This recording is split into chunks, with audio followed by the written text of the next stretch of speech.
తెలంగాణ వ్యాప్తంగా 553 మండలాల నుంచి విచ్చేసినటువంటి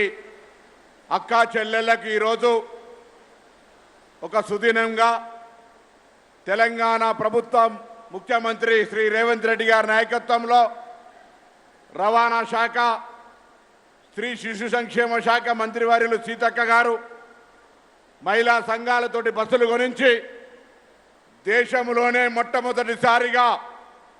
ప్రజా రవాణా వ్యవస్థలో మహిళలకు ఉచితంగా ప్రయాణ సౌకర్యం కలగజేస్తూ మహిళలనే బస్సుల యజమానులుగా చేసినటువంటి నిర్ణయం తీసుకున్నటువంటి గౌరవ ముఖ్యమంత్రి గారు ఒకసారి గట్టిగా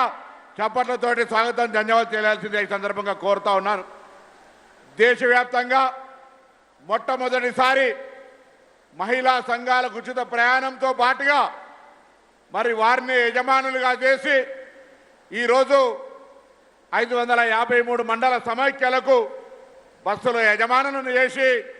ఆర్టీసీ వాటిని అద్దెపైన తీసుకొని వారికి నెలసరి చొప్పున వారికి ఎప్పటికప్పుడు ఆదాయాన్ని ఇస్తూ ఈ ప్రజా రవాణా వ్యవస్థలో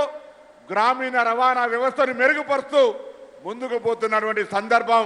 చారిత్రాత్మకమైనది. ఈరోజు మన చారిత్రాత్మకమైనటువంటి ఈ యొక్క ప్రోగ్రాంకు వానదేవుడు ఖాతం సాక్షిగా నిలిచి మనందరినీ ఆశీర్వదిస్తున్నటువంటి మృగశిర కార్తె నిన్న రాత్రి 9 గంటలకు వస్తే ఒకవైపు ఎగ్జిబిషన్ గ్రౌండ్లో మృగశిర కార్తె చేప మందు నడుస్తూ ఉంది. ఇక్కడ అక్కా చెల్లెలందరికీ పండగ లాంటి ఈరోజు ప్రజా రవాణా వ్యవస్థలో భాగస్వామ్యం చేసే సందర్భంగా ఆ వానదేవుడు కూడా కరుణిస్తూ ఉన్నాడు. ఈ సందర్భంలో గౌరవ ముఖ్యమంత్రి గారు ఇంకా ఇప్పటికే మహిళల సంక్షేమానికి ప్రతి కార్యక్రమాన్ని తెలంగాణ అక్కా చెల్లెలందరికీ అనేక రంగాల్లో వాళ్ళందరినీ కూడా ఆర్థికంగా ముందుకు తీసుకుపోవాలనే సంకల్పంతో పోయే ఈ సందర్భంలో వారి ఆలోచనకు అనుగుణంగా ఈ ప్రజా రవాణా వ్యవస్థ ఆర్టీసీ